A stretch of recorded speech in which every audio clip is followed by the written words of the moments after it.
et du Saint-Esprit. Amen. Et chers amis,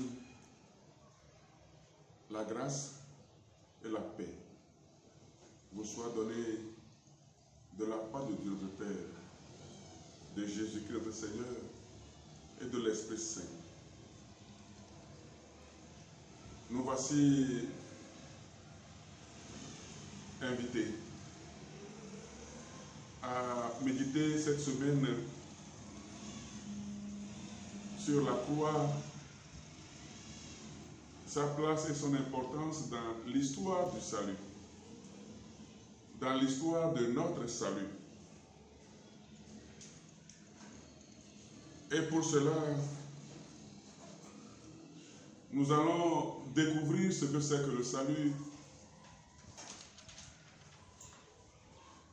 Puis nous verrons comment, tout doucement au cours des âges, Dieu, dans son grand amour, nous a conduits. Et comment Jésus-Christ, par sa mort sur la croix, devient pour le grand révélateur de l'amour de Dieu qui veut notre bien. Car parler du salut, chers amis, c'est admettre que, quelque part, il y a eu une situation difficile, situation de souffrance, d'esclavage, je dirais, et qu'il a fallu aller au secours de la personne qui se trouvait dans une telle situation. Nous allons donc découvrir, pour commencer, la situation difficile dans laquelle les hommes se trouvaient. Et puis les questions de la croix. Nous nous arrêterons aussi sur la signification de la croix avant d'aborder, je dirais, plus sereinement notre thème que nous développerons en plusieurs séances. Et vers la fin, nous parlerons rapidement du chemin de la croix que nous vivons essentiellement tous les vendredis de carême, mais plus particulièrement le vendredi saint prochain. Alors, qu'est-ce que le salut? Ou plutôt, pourquoi le salut? Comme annoncé, le salut suppose ou présuppose une situation de danger, de souffrance, d'esclavage, de mort, de mal-être. Et dans l'histoire du salut qui a commencé avec l'histoire du péché, nous retrouvons ce qu'on appelle habituellement le péché des origines, le péché originel. Un bref rappel. Dans le livre de la Genèse, le livre des commencements, premier livre de la Bible, il nous a raconté en des termes imagés que l'homme voulut et créé bon à son image par Dieu. Cet homme a été amené à choisir entre son créateur et autre chose, entre son créateur et celui qu'on appelle le diviseur, le diable, le diabolos. Alors, je ne voudrais pas m'étendre ici sur la matérialité du péché. C'est quel péché? De quel péché s'agit-il? Ce n'est pas de cela que je voudrais parler. Et qu'il soit simplement retenu, chers amis, qu'il y a eu un moment dans la relation entre le Créateur et le créé, un choix qui est une désobéissance de la part du créé, de l'homme. L'homme a eu à douter de Dieu, à douter de son amour, de sa parole. Et l'homme a eu à tourner le dos à Dieu. Il a eu à se méfier de Dieu et à donner sa confiance à un autre que Dieu, à Satan, père de ce qu'on peut appeler le non serviable. Je ne servirai plus, le refus premier de Dieu, le premier refus de Dieu, le premier premier rejet de Dieu. Peut-être est-ce pour cela que pour rétablir la relation entre Dieu et l'homme, l'enseignement de l'Église, l'enseignement biblique porté par l'Église, appelle à la conversion, c'est-à-dire à faire un autre choix. Un choix pour Dieu cette fois-ci, à se tourner vers le Dieu que nous avons abandonné en nous tournant vers Satan. Nous sommes aussi appelés, invités, conviés à poser des actes de foi, de confiance donnée à nouveau à notre Dieu. Alors, avec ce premier péché, ce premier rejet de Dieu, qui est une réplique du rejet initial par Satan, en disant non à Dieu, nous avons aussi dit non aux grâces que Dieu veut nous donner. Nous avons aussi dit non aux bienfaits de Dieu. Ce n'est pas pour rien, par hasard, qu'à la suite du non de Dieu, la nature s'est rebellée contre l'homme en produisant des chardons, par exemple. Nous avons dit non à ce Dieu qui veut notre bien, qui nous comble de grâce. Nous avons cherché à nous épanouir en dehors de Dieu, je dirais même sans Dieu, ou peut-être même contre Dieu. Et nous avons tout perdu finalement. Chers amis, nous avons été créés à l'image de Dieu. Et comme Dieu, eh bien, nous avons été créés libres. Malheureusement, en tournant le dos à Dieu, nous sommes tombés dans un esclavage avilissant. En choisissant d'aller ailleurs que vers Dieu, nous avons choisi la malédiction au lieu de la bénédiction, le malheur au lieu du bonheur, la mort au lieu de la vie est tombée. Danger. Et c'est conscient de cela, mes frères, que Dieu, en déclarant solennellement à l'homme les conséquences de son choix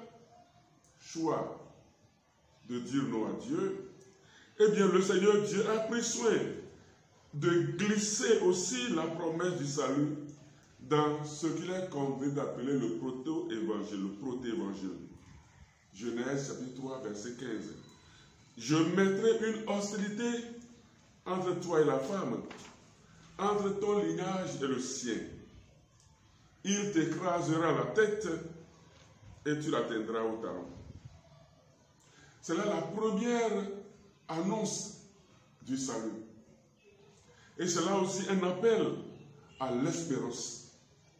Et cela au cœur même de la malédiction méritée par le péché. C'est ainsi que dès le premier péché, l'histoire du salut a commencé. Dieu a décidé de sauver le genre humain, de reprendre au diable les hommes qu'il lui a volés. Et Dieu a choisi d'y aller, mais pas à pas, avec l'homme qui a confondu bien et mal et qui a choisi le mal en croyant réaliser ainsi son bonheur. En bref, l'histoire du salut, c'est le cheminement par lequel Dieu conduit l'homme qui a perdu la vie et le bonheur, et Dieu le conduit donc à les retrouver. Ce cheminement aboutit à la passion, mort et résurrection du Christ. Et c'est ici que la croix apparaît comme manifestation du salut. Bref, nous avons dit non à Dieu et nous nous sommes perdus. Mais Dieu choisit de nous racheter. Et la croix intervient pour notre salut. Alors, la croix, qu'est-ce que c'est? La croix, c'était en tout cas, c'est aujourd'hui encore, un instrument de torture qui existait déjà depuis l'Antiquité. Et donc, bien avant le Christ. La croix n'a pas été inventée pour le Christ. Le Christ, le Seigneur Jésus, n'est ni le premier, ni le dernier à être crucifié, à mourir sur une croix. La croix est donc le symbole de la souffrance et je dirais aussi de la mort. À ce propos, dans le langage courant, on dit bien « c'est ma croix » pour affirmer que nous vivons une situation pénible, difficile et qu'on ne peut faire autrement. Bon gré, mal gré, c'est ma croix. Mais dans mes propos tout à l'heure, le mot croix prendra souvent cette signification, celle de la souffrance et peut-être aussi de la mort. Dans l'histoire du salut, dans l'histoire de notre salut, le fait pour Dieu le Père de permettre que son Fils meure sur la croix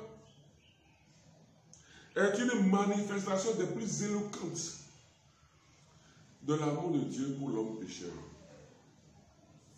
C'est bien ce que nous chantons et que nous chanterons encore bientôt dans l'exultète du samedi saint,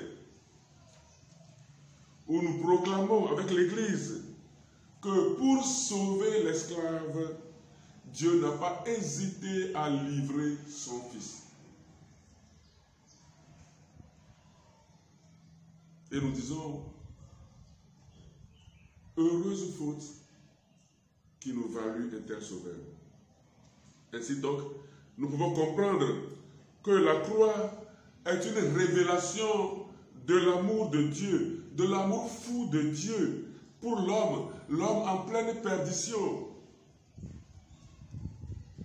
Donc c'est la croix qui était un instrument de torture devient maintenant en Dieu et grâce à son amour un instrument de vie parce que la croix est ennoblie par l'amour sans pareil de notre Dieu. La croix, instrument de torture, mais à cause de l'amour de Dieu, est devenu instrument de salut. Et maintenant, dans l'histoire du salut, la croix dans l'histoire de notre salut. Avec la mort de Jésus sur la croix, celle-ci est devenue, je l'ai déjà dit, un instrument de salut et de vie. Elle était ignominieuse, mais elle est transformée en titre de gloire. Aujourd'hui, on porte fièrement des croix, des représentations en miniature, au cou. On parle d'ailleurs de volonté de crucifix, le de croix. Il est vrai que les chrétiens sont appelés chacun pour sa part à porter sa croix pour suivre le Maître. Nous y reviendrons. Mais ce n'est pas portant des crucifix au cou. Il s'agit de prendre sa part aux souffrances que le Christ assume librement et volontairement pour le salut des hommes. Et cela à cause de son amour pour nous. C'est-à-dire qu'il y a dans la croix du Christ, d'une part, celle des chrétiens, donc il y a la croix du Christ, et d'autre part, celle des chrétiens.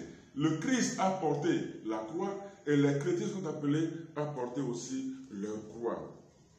Peut-être convient-il de découvrir, ou de redécouvrir à nouveau frère, la croix du Christ et son importance.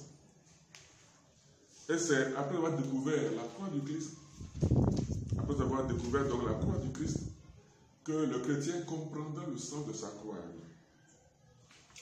Alors donc, qu'est-ce que la croix du Christ? dans le cadre de cette présentation, il ne s'agit pas de faire une théologie de la croix. Qu'il nous suffise de rappeler rapidement, très rapidement, la place de la croix de Jésus dans ce cheminement qui a conduit au salut. C'est d'ailleurs le thème qui nous préoccupe. Dans l'Ancien Testament, plusieurs signes et symboles présentent la croix, souffrance, comme instrument de salut. Et l'un des passages les plus anciens et les plus clairs est bien le sacrifice d'Abraham, que nous appelons habituellement le sacrifice d'Isaac. Il suffit de lire le texte de Genèse, chapitre 22, versets 1 à 13.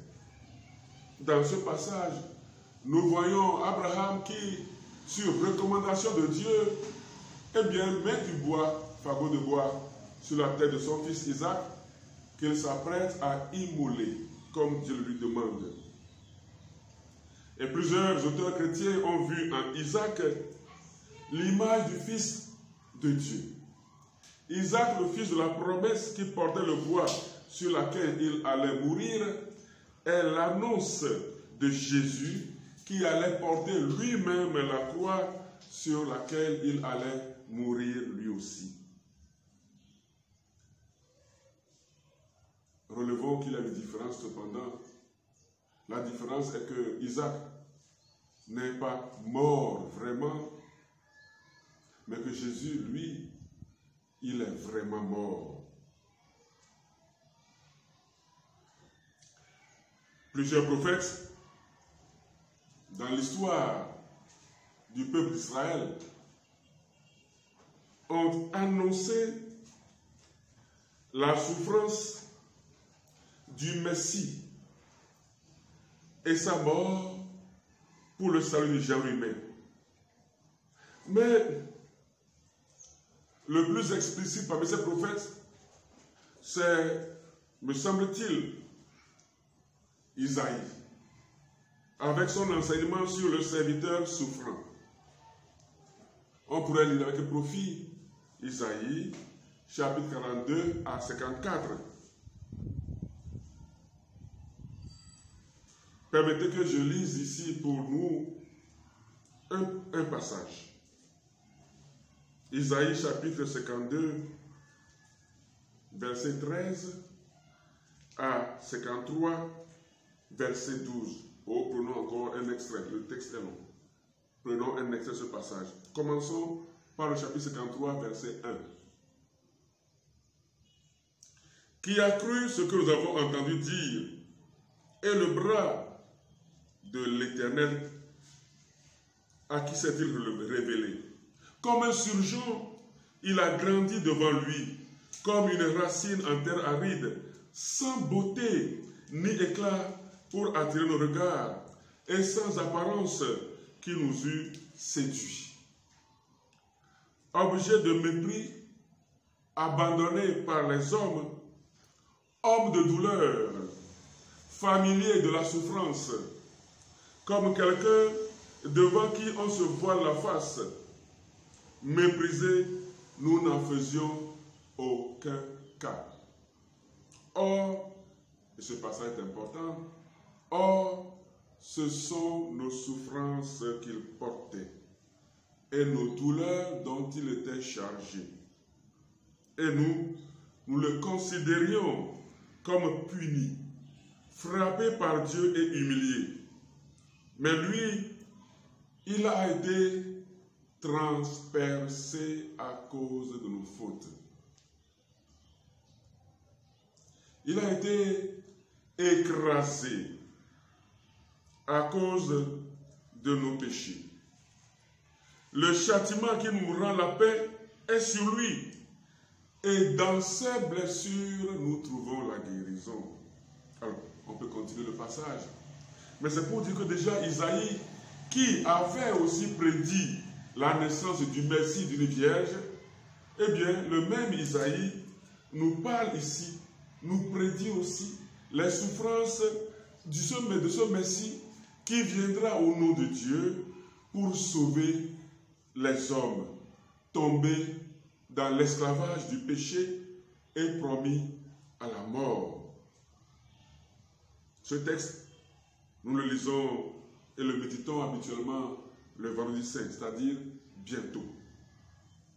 Isaïe nous parle donc des souffrances du Messie, souffrances par lesquelles il lui faudra passer pour nous arracher à nos propres souffrances et infirmités. Voilà. Donc, dans l'Ancien Testament, plusieurs prophètes ont annoncé cela. L'image du sacrifice d'Isaac, mais aussi la prophétie d'Isaïe nous aide à découvrir que déjà, dans le plan de Dieu, la souffrance du Messie était, je dirais, programmée. Dans le Nouveau Testament, Saint Paul, le persécuteur, est devenu, je dirais, le meilleur annonciateur, parce que Saint Paul est celui qui a le plus écrit sur Jésus, sur le Messie, sur la foi. Eh bien, Saint Paul reste convaincu que le salut vient par la croix, par la souffrance. Et il dit d'ailleurs que lui, il prêche un Messie crucifié. Un Messie crucifié, et il ajoute immédiatement que cela, c'est un scandale pour les Juifs, une folie pour les païens.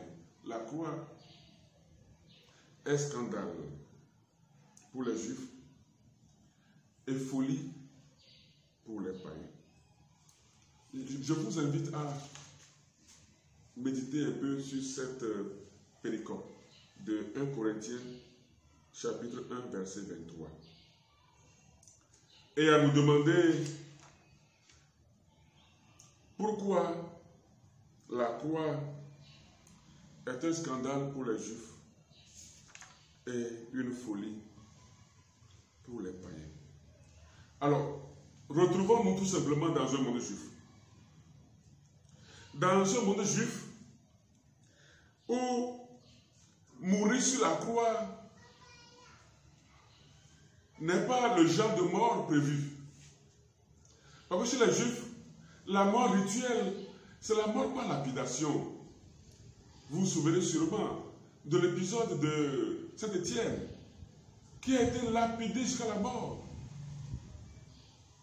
Vous vous souvenez aussi, alors l'épisode d'Étienne, c'est Actes chapitre 7, versets 55 à 57. On peut le relire. Mais nous pouvons aussi nous rappeler l'histoire de Saint Paul lui-même, qui a été lapidé. Eh bien, nous pouvons nous rappeler aussi, avec Jésus, l'épisode de la femme adultère, que les gens s'apprêtaient à lapider. Donc chez les Juifs, c'était la mort par lapidation. Parce que le Seigneur avait déjà dit, personne n'y touchera, personne ne touchera au malfaiteur, à ce qui a fait le mal, mais on le lapidera jusqu'à ce qu'il meure. La mort chez les Juifs était donnée par la lapidation. Cela veut dire que, eh bien, la mort sur la croix, réclamée par les Juifs, c'est une façon pour eux de dire que Jésus n'est pas un des leurs, de rejeter Jésus, de lui arracher même, je dirais, sa nationalité juive. Parce que la mort sur la croix, c'est la mort que l'occupant étranger, romain, réservait à ceux qu'il voulait punir. Nous pouvons donc dire que par la mort sur la croix, Jésus, je dirais, a étendu son amour et sa miséricorde au-delà du peuple juif pour aller jusqu'au peuple d'alentour, à ceux qu'on appelait les païens, les Grecs, les Latins et les peuples d'alentour. On comprend donc que la croix, la mort sur la croix, soit un scandale pour les Juifs. Mais cela, nous y reviendrons dans un prochain entretien. Prenons le temps pour demander au Seigneur de nous ouvrir l'intelligence pour que nous puissions avancer dans la découverte de son amour. Seigneur, toi qui es amour, comble ton amour